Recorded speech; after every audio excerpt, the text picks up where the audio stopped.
Hey guys, Rob from Georgia here with you, aka VHS82 apostrophe, and a quick introduction that will serve for each and every one of these 10 segments that will really make up my top 100 personal top 100 films of all time. It is a huge overhaul. It is a revamp. It is a relook at the entire thing. And eventually at the end of this thing, I am going to do a Letterboxd version of this, which, hopefully will make the first Letterboxd one I did years ago look pale in comparison.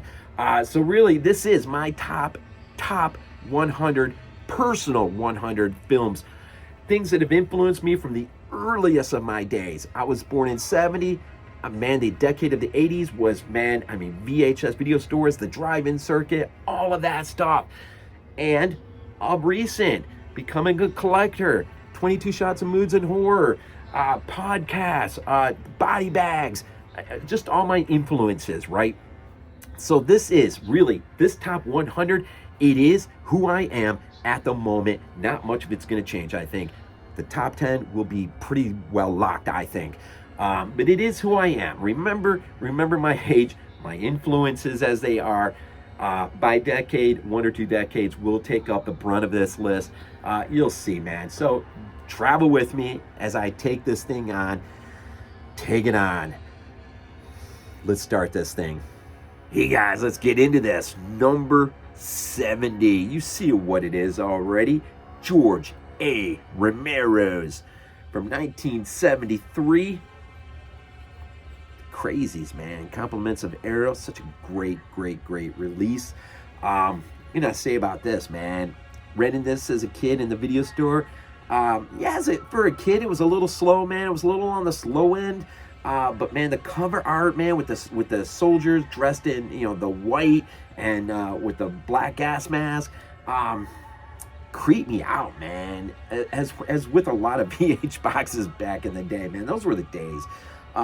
Today, though, man, I seriously dig this movie, man. I'm sure on a much deeper level than I ever did as a kid.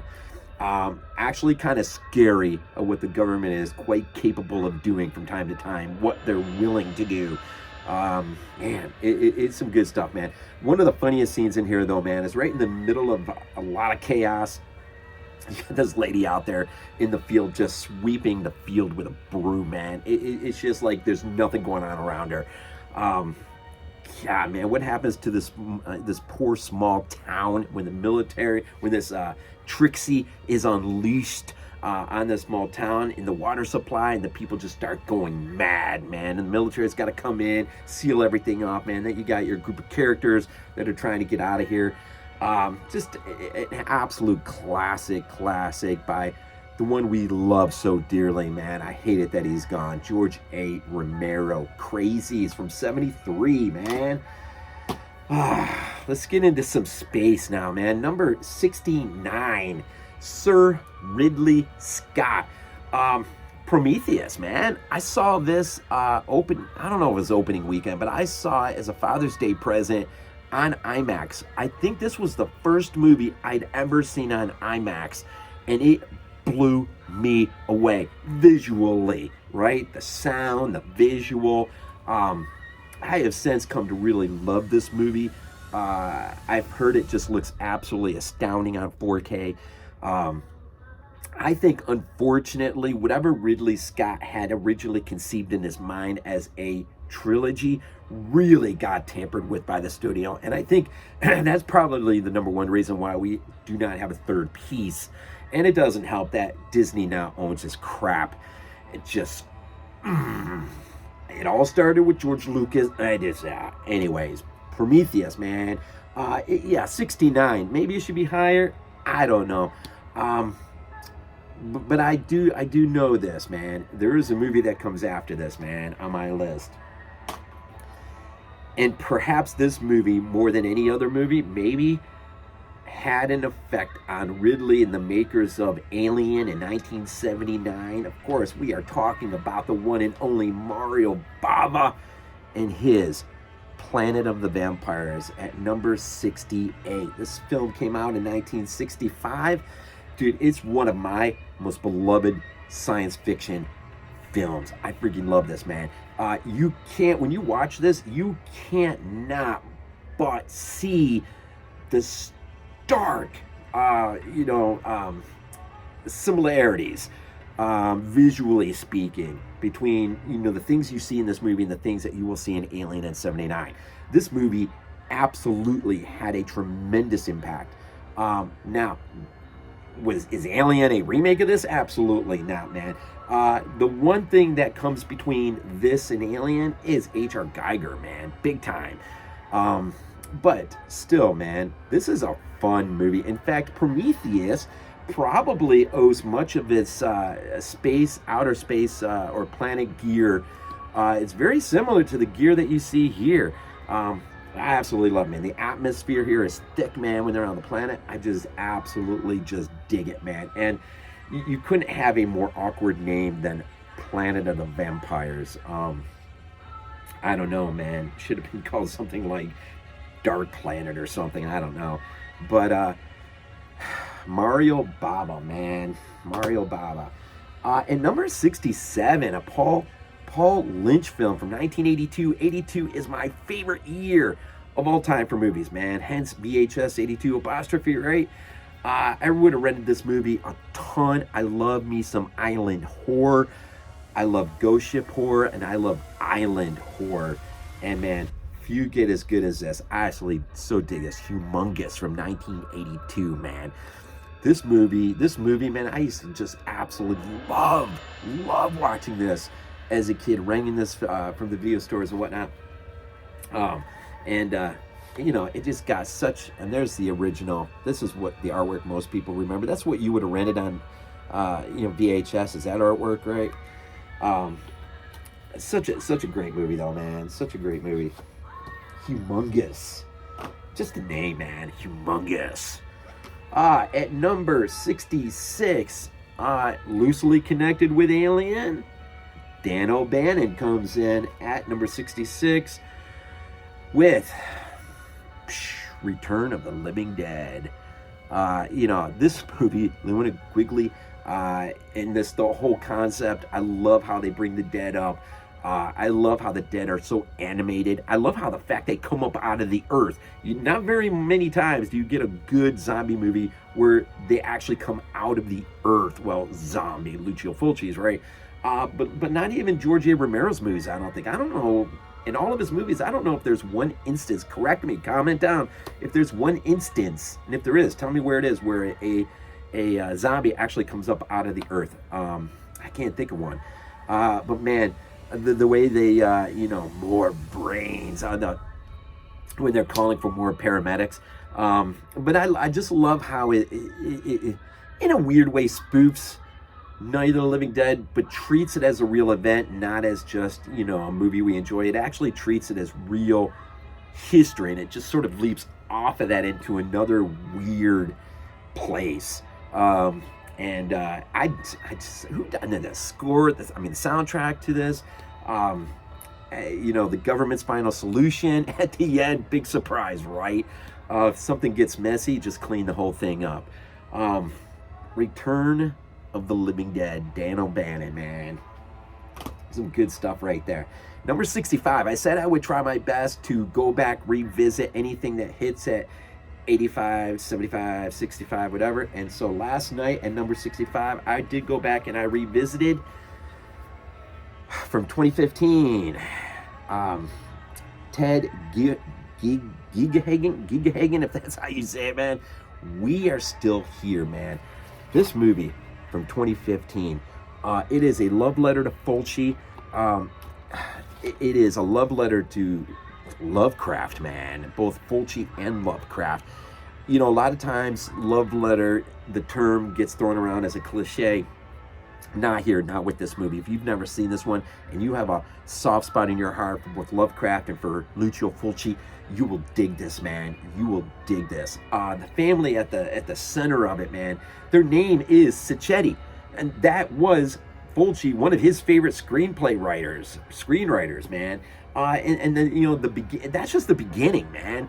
Instead of Joe the plumber, it's Joe the electrician that will show up into the house. But basically, it's a husband and wife dealing with the loss of their son. I think it's a tragic car accident, and so they try to get away, move to this house, and this house just happens to wake up every 30 years needing to consume a new family. And if they don't get that family, then it will become like this spiritual black hole that will just suck in the entire surrounding town. A shot near Rochester, New York in the middle of the winter. It looks cold, it feels cold. Lucky enough to get a lot of the 70s era clothing and stuff from Goodwills and places in town. It just worked, man. It just worked for them as the makers of this movie. So much to absolutely love about this movie. I can't speak highly enough about We Are Still Here. If you've never seen it, you need to. All right, number 64, a movie that I avoided for the longest time, but because we were doing Serial Killer Week on body bags, I was intrigued enough that I reached out. I tried to get the cult epic release before it disappeared. We are talking about based on a true story from Germany, Angst, man. Angst is directed by Harold Kurgel, if that's how you say it. The main killer, he is let out on early parole, and because it's sort of a reform system going on, and immediately does not waste time before he starts targeting a new family to kill. And it is so unnerving, but this cult epic release is so amazing. And the guy who plays the killer is Ghost from Das Boot, man, who works the engines and stuff. Anyways, man, this movie, the cinematography, man, just aesthetically, visually, it is unnerving. It is I think the best double feature you could ever watch, man, like this would be Angst and then Henry, Portrait of a Serial Killer. If you've never seen this, man, holy smokes, is this a good movie. My review again, body bags, you can look for it. Number 63 from 1954. Let's go back in time a little bit. I still love watching this all the time, man. I still do, man. But as a kid, I love black and white movies, man. And I do my best that my kids will appreciate them as well. James Whitmore, of course, is in this. This is directed by Gordon Douglas. James Whitmore, it's fun when you have him in a movie like this where he's really young, and then you have him again in a movie, say like The Relic, where he's like really, really old, and I don't think he lived much further past The Relic. I'm not sure, can't remember when he died exactly. But I think Aliens takes a couple nods from this. That shouldn't be surprising. But anyways, this is like one of the greatest 50s era insects / animals run amok because of nuclear radiation causes them to grow enormous. I don't know if I'd want to see a remake of this or not, but man, if it was somebody like Guillermo del Toro, man, I don't know, that could be pretty frightening, man. Pretty frightening indeed. We're getting down here, man. Number 62 from William Peter Blatty. Of course, the Scream Factory release of The Exorcist 3. Anyways, George C. Scott, Ed Flanders, their dialogue, their conversational pieces between those two early on in this film are some of the most memorable. Of course, Brad Dourif as the Gemini killer, and Jason Miller reprising his role from the original Exorcist. Here he's just Patient X, and the Exorcist, of course, he was Father Damien. And so this really does attentively try to be a more natural successor to the original Exorcist than The Heretic, although Jason, in his positive spin, just recently talked about The Heretic, and sadly I don't have that in my collection, but I really do want to revisit that. Actually, that may be in the mail to me. And so that really does need to be revisited, but this does attentively is the successor to the original. Apparently this script was written first, William Peter Blatty, but the studio just shrugged their shoulders at it and wanted something a little bit more closer tied to the original, I guess is how it went. Saw this in the theater. Yeah, I'm sure. I thought there was something unique about that trip, but no, I'm thinking of another movie. But I did see this in the theater, and so it was. I did see it on the big screen, man. Um, Brad Dourif is absolutely freaking insane in this as the Gemini killer. His rants are for the ages, man. I just love Brad Dourif, and man, when he goes on his rants in front of George C. Scott, man, I'm telling you, man, it is unreal. His acting and just the levels he goes from quietly to just crazy, right? In a frenzy, almost like, right? And Jason Miller, man, does really well as Patient X as well. It's just fun, man. Again, Ed Flanders and George C. Scott, they're especially in the movie theater at the beginning when they're to see It's a Wonderful Life. About the carp swimming up and down just classic stuff. All right, here at number 61 from Philip Kaufman. I consider this one of the best remakes ever, hands down. One of. I don't know if it's the best, but it's one of. And that is, of course, the 76 Invasion of the Body Snatchers. Who's not in this movie? I mean, Veronica Cartwright, of course, Alien. You've got, oh Lord, what's his name from, well, it's funny, Robert De Niro, I think, doesn't he play, just a quick moment scene, he's swinging, he's a priest swinging on a swing set at the beginning, pretty sure that's him. What's his name from Jurassic Park fame, you know what I'm talking about, he's in there, Leonard Nimoy, the big one, crap. The big one.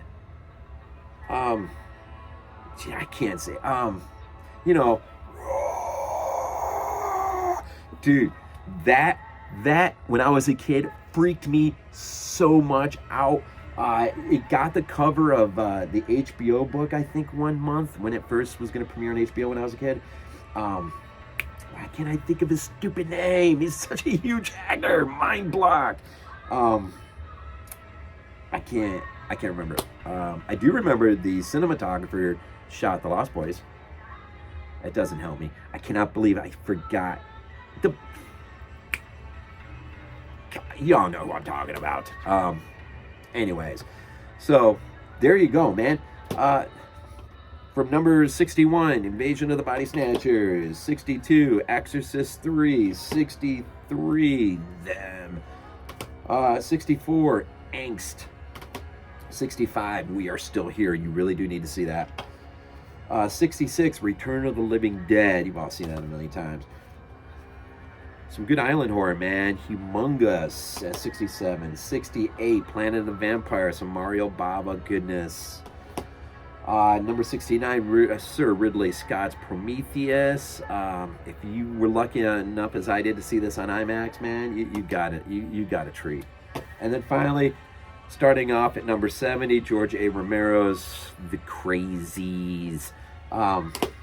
There you go, man. We're almost into the 50s, man. Next one, we're in the 50s. Some good stuff right there, man. And it's killing me. Donald Sutherland! I knew it'd come to my mind. Donald freaking Sutherland! On that note, I better just stop right here. As always, go Bills.